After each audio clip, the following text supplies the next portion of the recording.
How's it going, everybody? For Your Mind here. MSNBC titled the YouTube video of Joy Reid's debate with Christopher Ruffo. Joy Reid schools critical race theory critic on legal scholarship. The comments are not going as planned. If you're like, For Your Mind, that's bullshit. That's not happening. Joy Reid did school him. It's actually named that. And look at the ratio on this. And I'm going to play it. If you want to skip, go ahead, skip to about 10 minutes from now. You say that Ibram Kendi, Dr. Ibram Kendi, who's a college professor, you call him the guru of critical race theory. So we reached out to him. I've interviewed him before, so we reached out to him because you say he's the guru of critical race theory. You name him a lot in a lot of your, both in your manifesto or your talking points memo, but also in your video.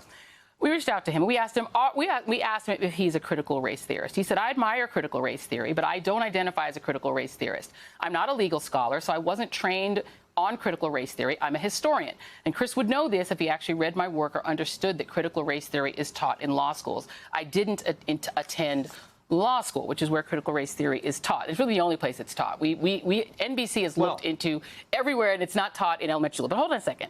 This is the second thing he said, which it's strange to me that you... Let me respond. This is not a monologue. This should be a dialogue, right? Am I right? It's my show, so it's how I want to do it. So let me read you one more quote from him, because you've made a lot of claims about critical race theory saying that white Americans are inherently racist, that racism is inherent to whiteness.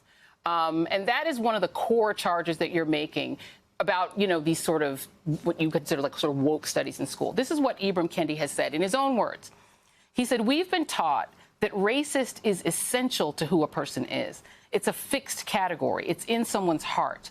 That's one of the reasons why people are unwilling to or unable to admit the times in which they're being racist, because it's not just admitting I was being racist in that moment. Basically, we're tattooing racist on our forehead for the rest of our lives. Isn't that the opposite of what you're arguing? Well, I'll say two things. First of all, it's very interesting to me that so many people are now running away from the race of the label of critical race theory. But he's not a critical race theorist. Hold on. I'm going to quote two critical race theorists. Barbara Applebaum with the book Being Good, Being White. She says, quote, all white people are racist. Robin DiAngelo, who's another critical whiteness studies scholar, says that, quote, all white identity is inherently racist. So what you're doing is you're playing a series of word games. You know that critical whiteness studies is a subfield of critical race theory? No, it's not. These things are all deeply interrelated. No, they're not. And I'm not going to let you play word games. And this is really, I think, the most essential thing. Hold on. No. Let me respond at least once. I haven't gotten a full sentence out. Because I'm not going to let you see. One of the things that, and I don't know, you probably never watched me on TV. Just we didn't know who each other were, not so long ago. But I don't allow people to just make up and say lies on the show. It's just not really right to do that and let people hear. But hold on, Robin DiAngelo. Wait. Am I right Robin or wrong? DiAngelo is not a critical race theorist, and I want everyone to know that. I don't know who the other woman is, but she's not. But let's just go through a minute, because whiteness, and racist. Sure. Where did the term whiteness come from? Sure, and I think this is an important point, and I hope you let me actually get a full paragraph out about this. Go for it. Whiteness is the idea that there is some kind of metaphysical category in the world, that all white people are reducible to this essence of whiteness. Then what happens is that they load all of these negative connotations. They say that whiteness is by definition, that includes white fragility, includes white privilege, includes internalized white superiority. And then what they do is they try to impose these reductive racial categories onto individuals. And I actually agree with Kendi's approach. I think that we should fight race essentialism. But the problem is that critical race theory enshrines race essentialism. But you see it in schools. And I'll give you three examples of critical race theory being taught in schools. Hold on one second. In Cupertino, California. These are in your talking points, sir. Chris, these are in your talking points, and I know what you're going to say because you said it with Mark Lamont Hill. You repeat these same things. They're in this manifesto. People can read it online. Let me just go for a second. On the subject of whiteness, are you aware, since you say that I guess you're sort of a quasi-historian in your thinking, that whiteness was actually formed in the United States? That whiteness didn't even exist as a thing. Europeans were all European. They considered themselves Italian or Polish or whatever. When the colonists came here, they actually created the idea of whiteness. This is from the Smithsonian. I agree with as that. a way to distinguish themselves from what they call the savages, the natives, and from black people, from Africans, who even if you had a little African in you, if you're Plessy, who's 7/8 white, if you are African in any aspect, that you are reduced of rights. So people that you don't like, that are doing this sort of wokeness training, are saying whiteness has always had power. There used to be a saying, I'm free, white, and 18. It was commonly said in the 50s and 60s, 40s, 50s, and 60s. So whiteness has power. So people who want to decouple whiteness from power, that's what you're annoyed by, right? Let me play a little bit of what you said. You did a speech. Hold on. You did a speech at the Claremont Institute in which you talked a little bit about how you really feel about the academics of it. Here it is. This is cut. I think this is it 3? Yeah, go for it. Play it. The rocket equation. It's a beautiful thing. No astronaut. I'm a white guy fighting critical race theory. Do you identify as white? I mean, I'm an Italian American, so you tell me. Lumping people into white, black, Asian, as you suggested, is such a crude and broad categorization. There's these like very kind of pathetic and very, angry graduate students that try to fight me on these highly technical, Hegel interpretations. And it's like, I don't have time for this. I don't give a about this stuff. So you don't give an S about this stuff. You're really just having a campaign to take everything that annoys white Americans and white conservatives. No, that's not right. You want to make a campaign and stuff everything in there that highlight reel. You played my highlight reel. Give me a chance to respond. And you want to stuff it all into critical race theory, right? What I don't think is right is that forcing 8-year-olds in Cupertino, California to deconstruct their racial identities and then rank themselves according to power and privilege. It's intersectionality theory, which was invented by Kimberly Crenshaw. It's a separate thing. Which is Intersectionality part of is a separate race thing. Theory. No, it's not, dear. You had her on your show. You know this. Yeah, she invented here's both the bottom things. Line, Joy. She invented what you've both done things. in tonight's segment is exactly what I'm fighting against. I'm fighting against the manipulation of language. I'm fighting against language You're fighting against wokeness, and you don't like corporate wokeness, et cetera. I get it. Euphemistic terms with subversive content.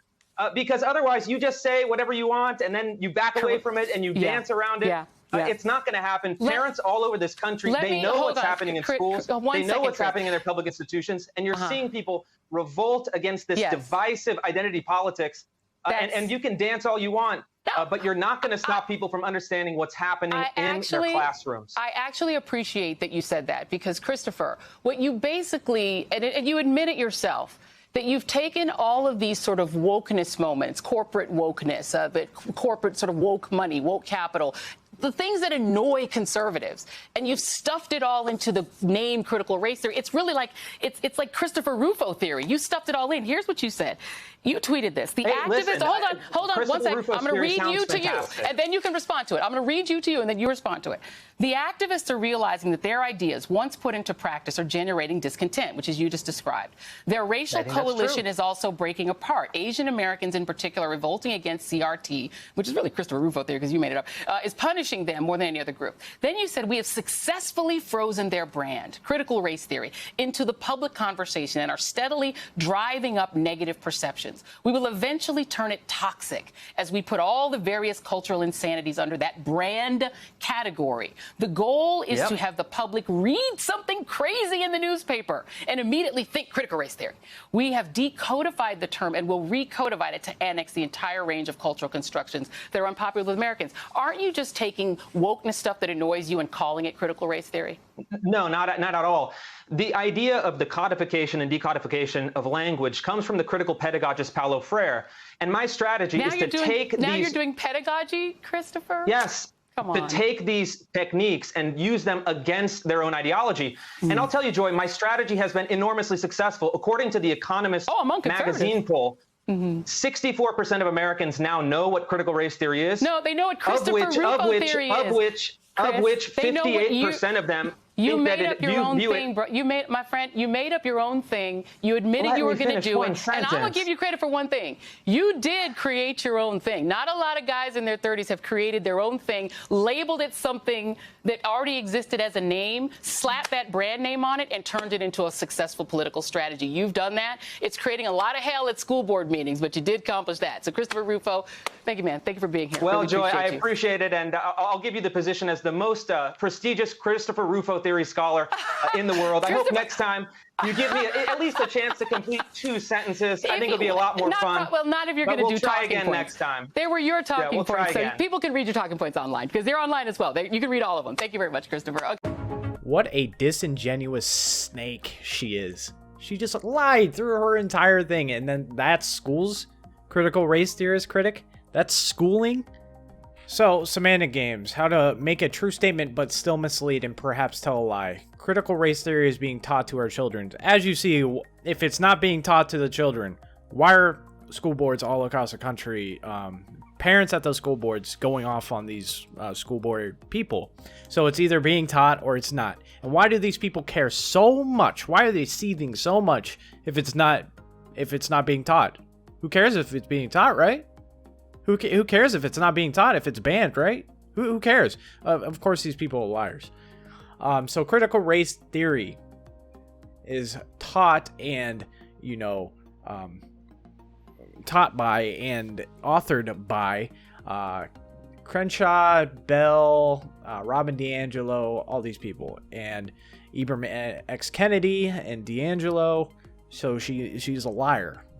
Reid is a liar. Joy Reid is a liar. And it teaches all these things if you want to, see what the whole theory of what critical race theory encompasses. But that is going to be the video, guys. Let me know in the comment section below what you think, and I'll see you guys in the next video. Bye.